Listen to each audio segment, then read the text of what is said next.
During the 60s, Southie is barely on the radar of the Mafia and the main Irish gangs in Somerville and Charlestown. In the North End, the Mafia dominates the city's organized crime. From here, Godfather Jerry Angiulo and his consigliere Larry Zanino take a cut from the rackets run by other gangs. Crime in Southie, however, is small time. But even here, gangsters still have to pay a street tax to the Mafia. Competing street gangs run nickel and dime gaming and protection rackets. James Bulger is an enforcer and debt collector for one of them. But Bulger's gang has rivals, seen here in a rare and battered old photograph.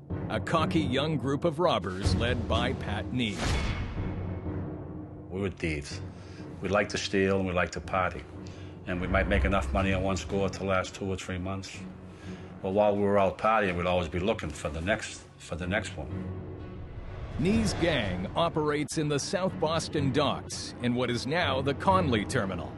One of their specialties is raiding parked trucks full of the daily catch. A lot of money in tuna fish and crab meat. A lot of money in items that are sold every day. Goods that are consumed every day. That's what you would like to steal.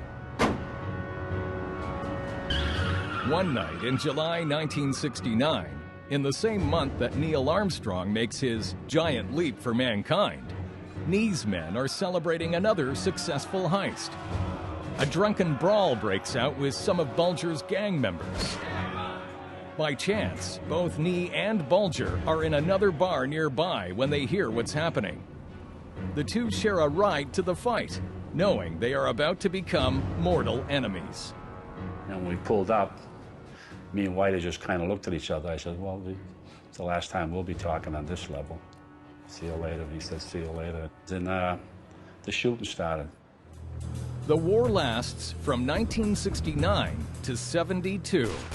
At first, it's Nee's gang who are on the receiving end, dodging Bulger's bullets in a deadly game of cat and mouse.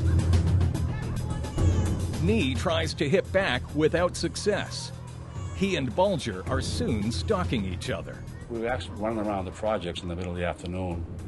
I had a rifle with a scope. He had an automatic weapon of some sort, and I kept trying to line him up in the scope, and he kept moving fast. And I couldn't get a clean shot, so I didn't take it. This is in the middle of the afternoon, and no one's seen anything. That's what Boston was like back then. But the war turns ugly when Nee's brother falls victim to a Bulger associate. When Peter got killed, I decided I could kill, and I started hunting. Nee is an ex-Marine with combat experience in Vietnam. He tracks his target with cold-blooded single-mindedness. One cold and wet night in November 1969, Nee finally confronts his brother's killer. I finally trapped him coming home. I creeped up the alleyway as he's parking. And then when he turned around, I said, well, it's your turn. And I opened up on him.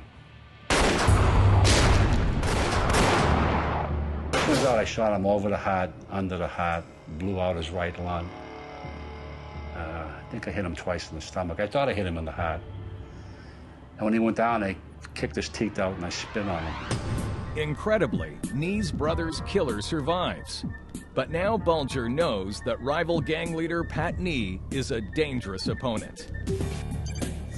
As war is breaking out among Irish gangs in South Boston, to the north, another Irish gang war is ending.